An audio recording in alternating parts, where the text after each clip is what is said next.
Thanks for joining us now. In our first story, many communities in Karachi East District of the Volta region lack potable drinking water. Residents are forced to draw water from a nearby stream, which is also the source of drinking water for livestock and animals in the area. The residents say the lack of potable water is not only affecting their health, but also affecting the academic performance of their children. There's more in this report. A United Nations Development Program survey has shown that women in sub-Saharan African countries spend about 40 billion hours a year collecting water for various household chores. This, experts say, impacts negatively on their employment opportunities. The survey is proven in the lives of the residents of communities in Karachi East District of the Volta region.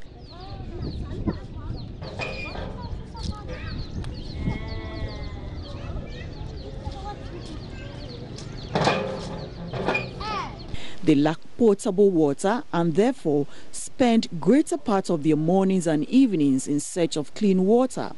During the dry season, water does not collect in the few existing boreholes in the communities. The situation forces residents, especially children, to walk long distances to draw water from a stream shared with livestock. Because in the way the situation is affecting us a lot. We know that animals enter the water, but we don't have a choice than to drink it. We mostly suffer from waterborne diseases. Statistics show that even though 2.1 billion people have gained access to improved water sanitation since 1990, dwindling supply of safe drinking water continues to remain a major challenge impacting every continent. It is clear that the lack of potable water is having huge toll on the education of children in affected communities. Some pupils of the Yariga No. 2 MA Basic School shared their frustrations with Joy News.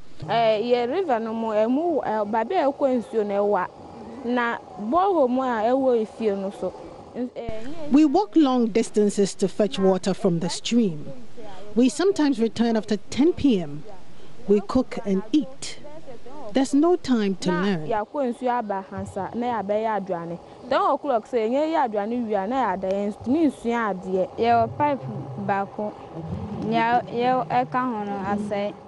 we used to have 2 boreholes, but one broke down, putting pressure on the other one. The water doesn't flow sometimes. We are suffering. For some youngsters in Yariga, construction of more boreholes that have a sustainable means of ensuring year-round flow would go a long way to ease their pain of walking long distances to fetch water, which sometimes make them miss school due to fatigue and lateness. We go to the stream. I want them to build more boreholes.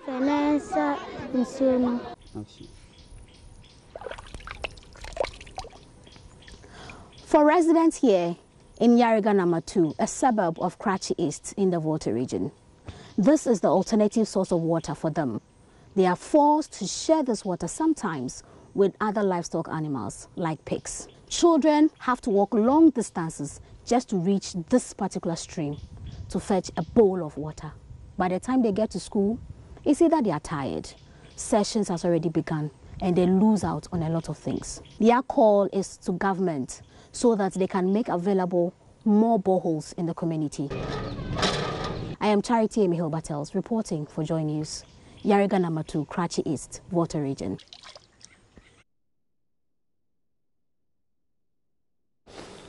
Now, over 8,000 cartons of sardines valued at $243,750 meant for Burkina Faso have been diverted and sold in Ghana. An officer of the Ghana Revenue Authority Customs Division arrested the vehicle at Kumasa in the northern region. The driver and the mate of the truck have since absconded. Joy News' Upper West correspondent Rafik Salam reports from Rwa. This DAF truck with registration number AS919909 is supposed to be carrying 8,130 cartons of surface sardines worth $243,750 from the Tema port to Burkina Faso en route Ameri. Normally, vehicles that are on transit are given 7 days to exit the country. This DAF truck was supposed to exit the country through the Ameri border by June 8, 2018. 2 days after the expiry exit date, the vehicle was still in the country and was spotted at Kurmasa in the northern region, heading towards the Upper West region. Henry Atampugubiri Ayenimi is the Upper West Sector Commander of the Ghana Revenue Authority, Custom Division. When my officer saw the vehicle with the documents, he suspected something. Instead of sardine, he realized that the vehicle was looking so light, too light to contain that quantity. So in his curiosity, he just peeped through the tailboard. He peeped through the tailboard and realized that instead of sardine, the vehicle contained some quantity of gasem cement. It means the goods were diverted somewhere and then substituted with gasem cement. So it was escorted here on the 10th for us to do our investigations. Before the vehicle was broken in to ascertain the content of the items on the truck, team of officials drawn from the Ghana Police Service, Bureau of National Investigations, and the State Insurance Company, led by Chief Revenue Collector Emmanuel Kusi-Dokpoi, went round the truck to ensure that everything was intact. This is a satellite tracking device. Yes. Then the serial number is 86506702458533. Correct. It took the team several minutes to open the truck through the tailboard. 700 bags of gas and cement were packed inside the truck. Not a single carton of the over 8,000 surface sardines could be found in the truck. Only few torn and wretched packing cases of the surface sardines could be spotted lying in the middle of the truck. We'll try and then find whoever the transitor is. Then the duties and appropriate penalties will be paid if we are able to identify them. Have you made any arrests? So far, we haven't made any arrest. The driver who brought the vehicle here absconded. He left. And ever since, he hasn't even shown up. Joy News Check revealed this is the 4th time this particular DAF truck has been intercepted by sets officials for diverting items into the country meant for Burkina Faso. Reporting for Joy News, Rafik Salam. Now, away from that, national security in a special operation with the National Petroleum Authority has arrested a fuel smuggling syndicate. The 13 suspects were picked up while transferring fuel from a ship into drums and gallons around the shores of Aflao in the Volta region. There is more in the following report. According to the statement issued by the NPA, 7 drums, 76 empty drums, 32 filled yellow gallons, that is 25 liters of diesel, and 20 empty containers were retrieved from them during the operation that lasted for about 5 hours. Investigations conducted revealed that the suspects used only text messages to communicate with the captain of the ship and are only able to identify the particular ship they are to approach to conduct their illegalities when lights in all other dock ships are off. The Eastern Naval Command has also arrested 4 people for siphoning fuel from canoe tankers to fuel tanker vehicles. The suspects in this case are 1 Ali Christopher, Niama Odate, Richard Ajete and Yetuel Imaba Salam, and they were arrested during their operation at the Tema Fishing Harbour around 12 midnight. The tanker vehicle with registration number GN 293112 was confiscated together with 16,000 liters of fuel, pumping machine, and fuel hose. The tanker boats and its operators slipped away. A seaward search was mounted for the boats but proved futile. The National Petroleum Authority says NPA is determined to sanitize the industry and therefore urges the public to continue with their support in the fight against fuel smuggling. Now, former Zebela MP and lawyer John Ndebugri, who defected from the PNC to the NPP, has given a gloomy assessment of President Akufo-Addo's economic performance and claims life is hard under this current government. In an assessment of the Akufo-Addo administration so far, Mr. Ndebugri says the performance of the current administration is nothing to write home about. He spoke to Raymond Akwa on Upfront on Joy News. How is the president running the country? Is it going well? I wouldn't say so. It's not going well? I wouldn't say What's the problem? Life is hard. Really? Yes. For even you, the prominent lawyer with all of your, like, just the big car and the suit, fanciful suit, it's still hard. Thank you're you. not speaking for yourself? Thank you very much for... Are you speaking for yourself or you're speaking for everybody? No, I'm a lawyer. Yes. I have clients. Your family. They can't pay. They can't pay? They cannot pay because of the situation, the economic situation. But GDP is improving. Which criteria are you using to determine You see, that's an interesting thing you have raised. GDP. Yes. You know that all these kiosks that people put haphazardly are also included in the GDP. Yes. So, GDP, confusion is added in the GDP. So, what should the government do differently? GDP is the most unreliable index. What should the government do differently? Pardon me? What should the government do differently? The government should do what the MPP said they would do, that the previous government was not doing. But we are not seeing that. Corruption. Pardon me? This government is fighting corruption. I don't know about that. Really? But your good friend Martin Ameri is in charge of the special prosecutor. Oh, if you appoint a special prosecutor, it doesn't mean you are fighting corruption. On whether he's still a member of the NPP, this is what Mr. Ndebugri said. He's still a member of the NPP. I am told that you need to be renewing your membership. Yes. I don't remember the last time I renewed. You don't pay dues? I don't remember the last time I paid dues. You don't remember? In any case, I'm no more interested in political parties. When did this decision come in? I think that that was after the 2012 elections. Still watching Joy News today. Stay with us because coming up, Joy News sources can confirm that government has called off the controversial revision of the Ameri deal. More on that after this. Stay with us.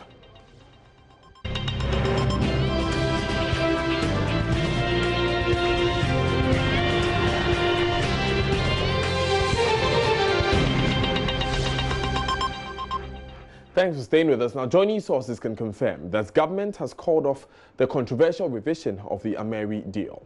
Cabinet met yesterday to deliberate on the matter, and a statement is expected to be issued today to that effect. Government earlier announced the renegotiation of the boot agreement between Ghana and Ameri, which some argue would have resulted in Ghana losing more in the long run. Kwesi Anamwasechi, acting head of the Institute of Energy Security, was against this renegotiation and joins us on the line with his thoughts. Good afternoon, sir, and welcome. Good afternoon, Mr. Anamwasechi. That's great. And good afternoon to your viewers or listeners. Great. In the first place, government seems to have backtracked on its decision to renegotiate this deal. Your thoughts? Well, it is good news.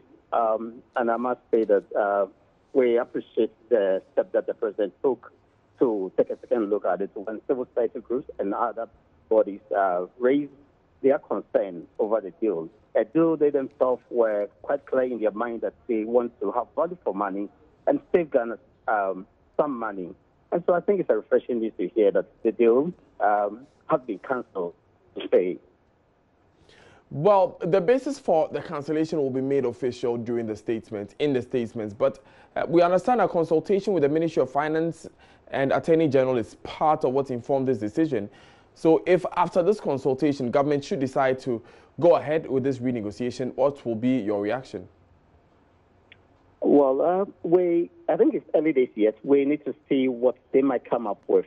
But then we were quite concerned about the potential loss of money to the state. And there were a few questions we also asked that do we need a third party to run Ameri? In one of the many reports the minister and his group received, I can cite one report from VRA and the head of revenue management of Ministry of Energy.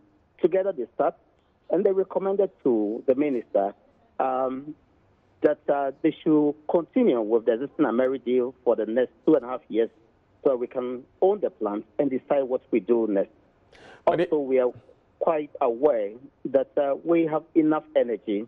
And so when you give it to a third party, and knowing very well that the Ameri plant is a single cycle plant and not a combined cycle, meaning it's not efficient more than others. And so when there's the option to give fuel or the scarce fuel we have to a combined cycle plant or a more efficient plant, Ameri will be left behind. And so Ameri could be idle for some time. And knowing that these programs are well structured on take-a-pay basis, if the plant is not running, you are still paying the third party. Right. Well, thank you very much, Mr. Hanamon Station. We're coming back to you when we have the official communication from government. Now, moving on, the interim National Coordinating Committee of the Ghana Highways Authority Retired Staff Association is calling on governments to expedite action on the payment of contractors in the road agencies for work done. The group observes there is no reason for governments to continue withholding the payment of contractors for works actually done since 2016. Nana Ninsen, in the other second, is national chairman for the Retired Staff Association. Contractors have workers, and the workers also have dependents. And if money is not flowing in the system, it means that we are creating some kind of havoc. We realize that most of the drains have been full to the brim, and when you get the roads in such a situation, the overflow of water onto the streets will create potholes, and it will make all the investment that has been done in the road industry actually go to the drain. And we don't want that situation. So we have to quickly call the attention of government to the fact that they have to make sure that they have to pay the contractors so that if money is flowing, routine maintenance can go on. People can be employed to silt the drains, for the water to get into the drains and run off, instead of staying on the roads for cars to fly through it and destroy the roads. Still watching Joy News today. Deal with other stories now. Now this committee is asking governments to refer any suspected fraudulent deals in certificates prepared for payment to the appropriate prosecutorial agency for any further action instead of withholding all payments for contractors. Nana Ninsen in the other second says the call is necessary so projects will not grind to a halt. If there is any evidence of shoddy work that has been done, if there is any evidence of some kind of deals that has been done in the certificate that has been raised, it's the duty of government to refer all those matters to the appropriate prosecutorial agencies for action to be taken. There is no need to stifle the entire system. People have genuinely worked. So those who have finished their work, pay them. Why do you have to withhold payments?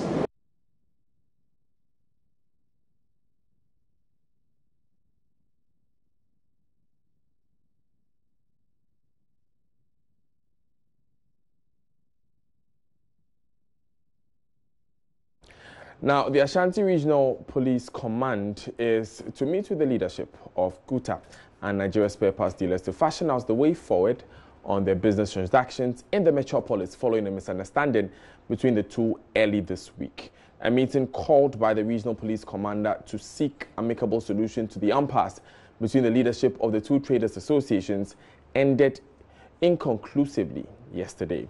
DCOP Kwesi Mensah Duku's intervention comes a day after the Regional Criminal Investigations Department took over investigations into alleged attacks meted out to foreign spare parts dealers by their local counterparts at Swami magazine. However, the meeting failed to address the issues conclusively, as another meeting is scheduled for Friday to include other security agencies. Nana Sentimenta has been following the events.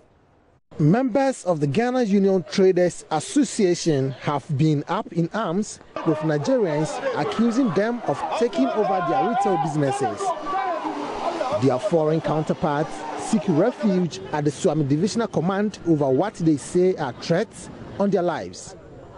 Ahead of Friday's meeting, the two sides are hopeful their concerns will be addressed amicably. First is the spokesperson for the Ghana Union Traders Association, Albert Ofe-Mensah. To my view, and the police commander and the BNI boss, tomorrow's meeting, the organization has been taking place. So tomorrow we are going to call all the magazine people to meet the Guta executives across the region. And then at the same time, police commander and his people to meet and discuss how peace we want the magazine to be. And beside that, because of the focus on Monday meeting in Accra, it will counter everything. So we hope after tomorrow meeting, we will have a good solution. The leader of the Nigerian spare parts dealers, Kizito Ikechukwu Obiora, believes police intervention will bring peace in the area. Yeah, we met with the regional police commander, and I think by special grace of God, things are going on smoothly. He promised us that the meeting they have with our counterpart Guta people went well, and they have all agreed to let them their tools. So I believe, if God permits, by tomorrow they will have conclusion in everything, and we will go about doing our businesses. That is his assurance to us. Reporting for Joy News, Nana Asensu-Mensah. Now, later this afternoon, the two traders associations will be meeting with the regional command to find a lasting solution to the impasse. You're still watching Joy News today. Business is next.